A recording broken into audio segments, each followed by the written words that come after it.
കുറച്ച് ദിവസങ്ങൾക്ക് മുമ്പായിരുന്നു അമലൊരു വീഡിയോ ഇട്ടിട്ടുണ്ടായിരുന്നു. അതിനകത്ത് പറഞ്ഞൊരു കാര്യം എന്ന് പറഞ്ഞാൽ ഇന്നുണ്ടെങ്കിൽ എൻ്റെ മോൻ്റെ ബർത്ത്ഡേ ആണ്. അതായിട്ട് പോലും ഉണ്ടെങ്കിൽ എനിക്ക് എൻ്റെ കുഞ്ഞിനെ കാണാൻ കഴിയുന്നൊന്നുമില്ല. അതിന് മെയിൻ കാരണം ഇത് കുഞ്ഞാറ്റയാണ്. എനിക്കുണ്ടെങ്കിൽ ഒന്നും കാണാനോ ഒന്നും സംസാരിക്കാൻ പോലും കഴിയുന്നില്ല എന്നുള്ള രീതിയിലൊക്കെ പറഞ്ഞുകൊണ്ടുണ്ടെങ്കിൽ ഒരു വീഡിയോ ഇട്ടിട്ടുണ്ടായിരുന്നു. അത് കഴിഞ്ഞപ്പോഴത്തേക്ക് പിന്നെ ഇതേ അമലുണ്ടെങ്കിൽ ഇതേ കണക്ക് പറയുന്നുണ്ടായിരുന്നു എന്തുകൊണ്ടാണ് ഞാൻ അങ്ങനെ എഴുതി ഒപ്പിടാൻ കാരണം എന്നുള്ള രീതിയിലുള്ള കാര്യങ്ങൾ വിശദീകരിക്കുന്നുണ്ട്. ഇതേ കണക്ക് കുഞ്ഞാറ്റയാണ് എനിക്കുണ്ടെങ്കിൽ ഫേക്കായിട്ടുള്ള ഐഡിയിൽ നിന്ന് മെസ്സേജ് അയച്ചത്, എന്നെ കൊടുക്കാൻ വേണ്ടിയുള്ള ശ്രമമായിരുന്നു. ഞാനുണ്ടെങ്കിൽ അത് മനസ്സിലാക്കി അത് അവളടുത്ത് തന്നെ ചോദിക്കുന്നുണ്ടായിരുന്നു. അവസാനം ഉണ്ടെങ്കിൽ അവൾ വിറ്റിയം കാർഡ് ഇറക്കിയിട്ട് എന്നെ ചതിച്ചു എന്നുള്ള രീതിയിലായിരുന്നു അമൽ പറഞ്ഞിട്ടുണ്ടായിരുന്നത്. ഇത് നമ്മൾ 2-3 ദിവസമായിട്ട് നോക്കിക്കഴിഞ്ഞാൽ അവർ അങ്ങോട്ടും ഇങ്ങോട്ടും വീഡിയോ ഇട്ടുകൊണ്ടേ ഇരിക്കുമായിരുന്നു. പിന്നെ അതിൻ്റെ ഇടയിലുണ്ടെങ്കിൽ പൊന്നൂസിൻ്റെ പേരും ഇടയ്ക്ക് വരുന്നുണ്ടായിരുന്നു. അങ്ങനെ ഇരിക്കുമ്പോഴാണ് ലേറ്റസ്റ്റ് ആയിട്ടുണ്ടെങ്കിൽ കുഞ്ഞാറ്റ ഒരു വീഡിയോ ഇട്ടിട്ടുണ്ടായിരുന്നു.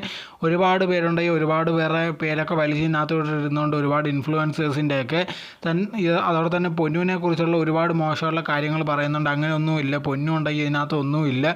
ഒരുപാട് പേരുണ്ടെങ്കിൽ ഇല്ലാത്ത കാര്യങ്ങളാണ് പറഞ്ഞുകൊണ്ടേ ഇരിക്കുന്നത്. എനിക്ക് പേഴ്സണലായിട്ട് അറിയാം പൊന്നു ഉണ്ടെങ്കിൽ പാവമാണ്, അവൾ ഒരു തെറ്റും ചെയ്തിട്ടില്ല. ആൾക്കാർ ചുമ്മാ അവളുടെ പേര് ഇട്ടുകൊണ്ടിരിക്കുകയാണ്. ഇതിനെല്ലാം മെയിൻ കാരണമെന്ന് പറഞ്ഞാൽ ഇത് കണക്ക് അമലാണ്. ചുമ്മാ ഇതിനകത്തുണ്ടെങ്കിൽ പൊന്നൂസിൻ്റെ പേര് വരാൻ മെയിൻ കാരണമായത് അമല എന്നുള്ള രീതിയിലായിരുന്നു കുഞ്ഞാറ്റ പറഞ്ഞിട്ടുണ്ടായിരുന്നത്.